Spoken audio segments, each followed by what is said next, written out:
I wasn't meant to step foot in Zone Delta 51. It had been locked down for years, ever since the failed atmospheric reprogramming mission on Kartos Prime. Official reports claimed chemical contamination, but the quiet rumors whispered something different, that something still lived inside. Something that had once been human. My assignment was simple: retrieve a data core from an abandoned outpost known as Station Echo. That's it. Get in, pull the files, get out. But nothing is simple when the silence around you feels alive, when every step echoes in ways that feel watched. The sky above the outpost swirled with jade-colored clouds, thick with particles that sparkled like falling embers. My boots crunched against fractured panels and frost-covered debris. Inside, the halls were pitch black, damp with creeping mold that reached across the walls like ancient roots. I had just secured the data core from the control vault when I heard it. Breathing. Not filtered through a mask or filtered system. Raw, quiet, disturbingly close. I turned. There she stood, 10 paces away. 7 feet tall. Her skin dark as obsidian, polished smooth into ridges that almost looked ornamental. Her eyes faintly glowed lavender. What was left of a Federation lab coat clung to her, torn and smeared with dried blood like a relic from another time. Her mouth twisted, unsure whether to scream or cry. Then, without warning, she lunged. I didn't flinch. Not out of bravery. Something deep inside told me to stay still. She stopped inches from my face, her claws poised but unmoving, her breath ragged. "Why aren't you afraid?" she asked, her voice low, gritty, worn. I answered without thinking. "Because you remind me of us. Of who we used to be." That caught her off guard. She hesitated, trembling slightly, her claws still raised but her gaze uncertain. "Used to be," she repeated, the words clumsy in her mouth, like tasting language after forgetting it. I motioned to the ID badge half tucked into the ruined fabric on her chest. It read, Dr. Mira Selen. She had been listed among the missing during the early days of the collapse. "You were part of the original team," I said. "You were human once. Weren't you?" Her head tilted slightly. "Before the conversions. Before the trials." That word, trials, meant nothing to me then. But it would come to define everything. Instead of killing me, Mira led me further into the ruins, deeper than the mission brief ever acknowledged. We walked through halls scorched and marked by claw slashes. In a lab with shattered tanks and dried bloodstains, she began to speak. "It was never about rebuilding the atmosphere," she said. "They were testing evolution, accelerating change, playing with what we are." "Changing into what?" Her glowing eyes darkened. "Into survivors." We passed rows of containment pods, long inactive. She showed me logs.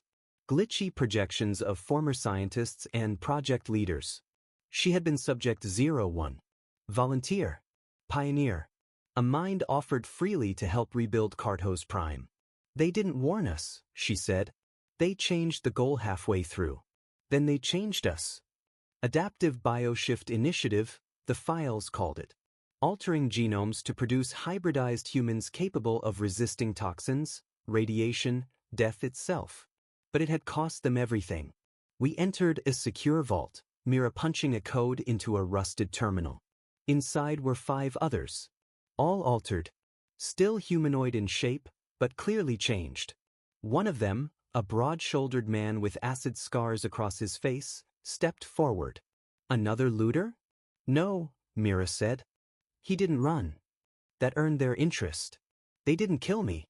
They let me speak. I listened more than I talked. They called themselves the Forsaken Initiative. Survivors of a project the Federation buried under redacted reports and sealed corridors. Left behind when the terraforming effort failed, they'd built their own quiet world from the bones of an abandoned future. They lived hidden from orbital scans, feeding off diverted power and satellite fragments. No one knew they were still alive. No one was supposed to. I asked Mira why she spared me. "You could have run when I came at you," she said. "Why didn't you?" "I wanted to know what made you stop," I replied. She looked away, half smiling. "They took our fear. Said it made us weak. But without it, they couldn't control us anymore. You still feel. That's what makes you human." She shook her head. No. That's what gives us hope. When my emergency signal was finally picked up, I alerted command. A shuttle was already en route. I thought she'd be relieved. Instead, she stiffened. They'll scan the compound. They'll find us. They won't fire, I said too fast. She raised a brow. You sure about that? I wasn't. One of the others suggested retreating into the underground caves. Mira refused. No more hiding, she said. Then turned to me. You have a choice. Leave and forget us. Or tell the truth. I'll do both, I said. I'll get your story out. She walked me to the landing pad as the wind howled and the sky darkened. The others watched from shadowed archways. They'll come for you again, I warned. They'll want to dissect everything you've become. Her voice was calm. Let them try. When I returned to base, I handed over the data core. But I embedded more than just the mission logs. I buried encrypted footage, files, confessions, proof of what Project Novasend really was. It was enough. The media caught wind. Investigations exploded. Former leaders vanished. Whistleblowers emerged. The Federation denied, deflected, delayed, but the truth was out. As for me, I said nothing of the survivors still hidden in the wastelands of Kartos Prime. Years passed. I returned, this time under a diplomatic banner. An official inspection to verify no remaining threats. Mira was waiting when I stepped onto the cracked landing pad. You came back, she said. You knew I would. She nodded, then looked past me toward the horizon. We've changed. We've grown. We've built something close to a city. I want to help. It wasn't fear that transformed us, she said. It was what you did when you didn't run. I stood on the edge of what was once ruin, now reshaped into something new, part city, part sanctuary, all forged from the wreckage of betrayal. The sky above Kartos Prime was no longer green with spores, but soft and gold with dust. Buildings, grown from bioreclaimed tech, pulsed gently with light. Life had taken root here again. Not human, not alien, but something in between. Mira walked beside me in silence, her tall frame casting a long shadow across the platform. The others watched from a distance, no longer hiding. They didn't need to. Not anymore. We're not looking for revenge, she said. Just a place where we don't have to apologize for surviving. I nodded. You deserve more than that. She smiled, not with joy, but with something stronger, recognition.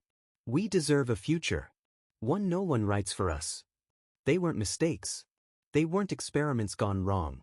They were the result of a system that tried to bend evolution to its will and failed to understand what it was tampering with. But they endured. And in that endurance, they reclaimed something more powerful than science: identity. I thought I came here to extract data.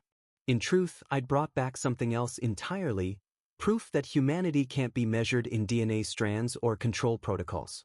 It's in the choice to build instead of destroy. To feel instead of fear. To return, not because you're sent, but because you believe it matters. Carried by the wind, Myra's final words stayed with me long after I left. Survival isn't the end of the story. It's where we begin rewriting it. And in this strange, broken world reborn from failure, they were no longer lost subjects. They were the authors now.